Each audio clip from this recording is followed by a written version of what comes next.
அம்மா பாத்துப்போமா. மூர்த்தி, என்னாச்சு? ஏன் ஒரு மாதிரியா இருக்க? அதெல்லாம் ஒண்ணு இல்லம்மா. நீ நீ போமா. மூர்த்தி, என்னன்னு சொல்லு. உன் முகத்துல ஏதோ ஒரு குழப்பம் தெரியுது. என்னன்னு என்கிட்ட சொல்லு.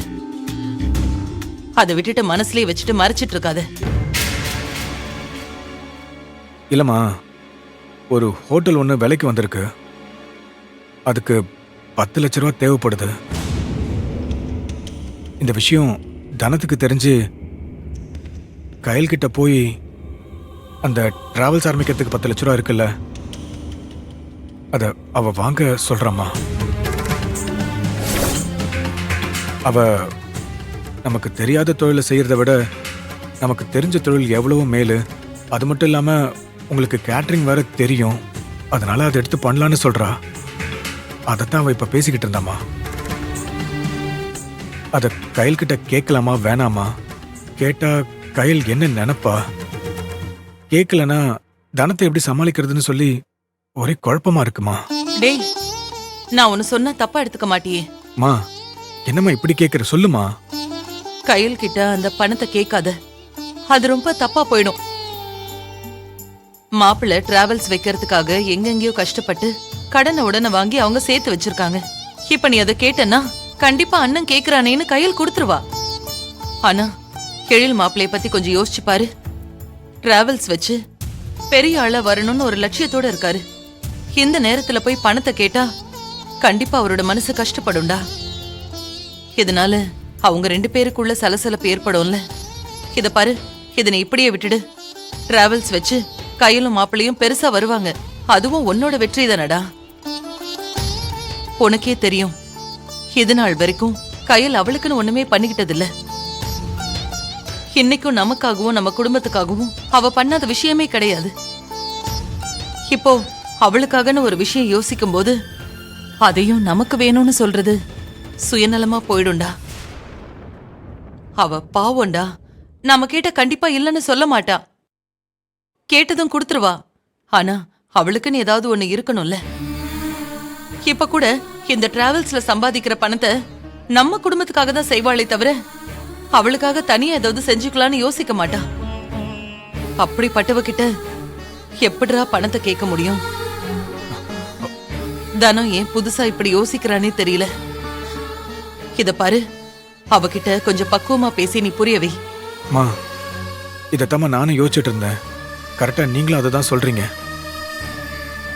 எனக்கு இந்த விஷயத்துல சுத்தமா விருப்பம் இல்லம்மா. தனம் தான் அந்த பணத்தை கேட்க சொல்லி ரொம்ப சங்கடப்படுத்திக்கிட்டு இருக்கா. கண்டிப்பா கையிலுக்கு ஒரு நல்லது நடக்குதுன்னா அதை நான் தடுக்க மாட்டேமா. மாப்பிள்ளையோட அவ சந்தோஷமா வாழணுமா, அதுக்கு நான் தடையா இருக்க மாட்டேன். இத நான் தனத்துக்கிட்ட பேசி பாக்குறேமா. போய் பேசு.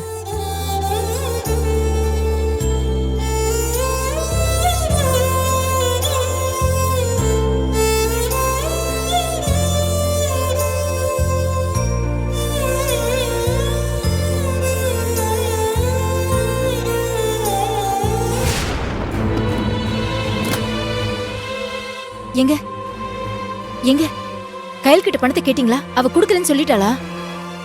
இல்ல, கேட்கல. ஏன் கேட்கல? இது பாரு, பணம்லாம் கேட்க வேணா நான் முடிவு பண்ணிட்டேன். ஏங்க அதத்தான் ஏன்னு கேக்குறேன். கொஞ்ச நேரத்துக்கு முன்னாடி தானே அவளு சொல்லி அனுப்புனேன். அப்புறம் கேட்க மாட்டேன்னா என்ன அர்த்தம்? எதுக்கு வேண்டான்னு சொல்றீங்க? ஏய், சொன்னா கேள்றி, வேணா விடுறி. ஏங்க இங்க பாருங்க, இப்ப ஏன் தயங்குறீங்க? அவ குடுக்க மாட்டான்னு யோசிக்கிறீங்களா? இத பாருங்க, கையில் மேல எனக்கு முழு நம்பிக்கை இருக்கு. நீங்க பணம் கேட்டா கண்டிப்பா கையில் கொடுப்பா. முதல்ல போய் கேளுங்க. ஏய், சொன்னா புரிஞ்சுக்கடி. மாப்பிள்ள பிசினஸ் பண்றதுக்கு கடனை வாங்கி வச்சிருக்கா, அத போய் எப்படி கேட்க சொல்ற? அப்ப நீங்க மட்டும் என்ன குடிச்சிட்டு ஊதாரத்தனமா சுத்துறதுக்கு தான் பணம் கேக்குறீங்களா? ஹோட்டல் நடத்துறதுக்கு தானே பணம் கேக்குறீங்க? இத பாருங்க, இந்த மாதிரி வாய்ப்பு திரும்ப கிடைக்காதுங்க. நீங்க கேக்கலன்னா நானே போய் கேக்குறேன். விடுங்க, விடுங்க. இல்ல, கேட்காதன்னு சொல்லிக்கிட்டு இருக்கேன்ல. இது பாரு, இந்த விஷயத்தை பொறுத்த வரைக்கும் கையிலோட அண்ணனா சொல்றேன். கையிலுக்கு தர்ம சங்கடத்தை நான் ஏற்படுத்த விட மாட்டேன். அப்புறம் அவ அதை நினைச்சு ரொம்ப ஃபீல் பண்ணிக்கிட்டு இருப்பா. இத பாரு, இந்த விஷயம் ஏழு மாப்பிளைக்கு தெரிஞ்சுன்னு வையன், அவர் என்ன நீ நினைப்பாரு? அதுவும் இல்லாம அவங்க அம்மா கிட்ட சவால் விட்டுட்டு வந்திருக்காரு. அந்த மாதிரி எந்த சவாலும் நமக்கு இல்லையே. நம்மளோட வாழ்க்கைய வாழ்ந்தா மட்டும் போதுடி. என்னங்க பேசுறீங்க நீங்க? அவர் சவால்ல தான் ஜெயிக்கணும், ஆனா நீங்க வாழ்க்கையவே ஜெயிக்கணுங்க. பொண்ணு வேற வளர்ந்துகிட்டு வரா. இன்னும் எத்தனை நாளைக்கு தான் நீங்க கையில் கிட்ட கை நீட்டிட்டு நிப்பீங்க? நீங்க சம்பாதிச்சு கையிலுக்கு என்ன வேணாலும் செய்யுங்க, அதை நான் வேண்டாம்னு சொல்லல. இப்போ உங்களுக்கு டைம் நல்லா இருக்கு, அதனாலதான் இந்த பெரிய வாய்ப்பு வீடு தேடி வந்திருக்கு, அதை யூஸ் பண்ணிக்கோங்கன்னு சொல்றேன். வாய மூடு. திரும்ப திரும்ப சொன்னதே சொல்லி என்ன கடுப்பேத்திக்கிட்டு இருக்காத. இத பாரு, இந்த விஷயத்துல என்ன கம்பல் பண்ணாத, இதோட விட்டு. நானும் கேட்க மாட்டேன், நீயும் மறந்துடணும். ஏங்க சொல்றத கேளுங்க. ஏங்க ச்சே.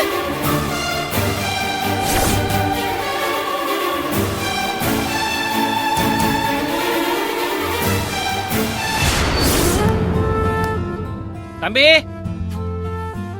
எழில்,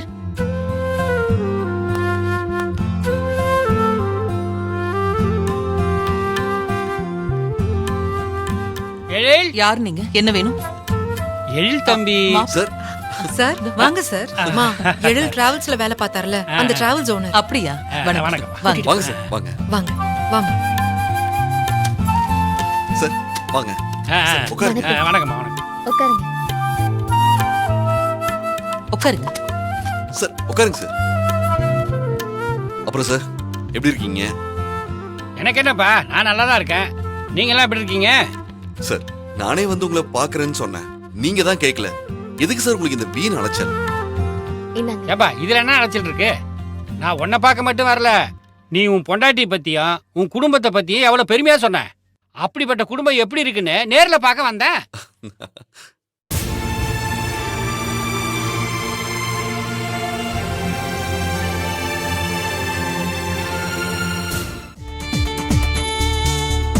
ஆமா, சார்.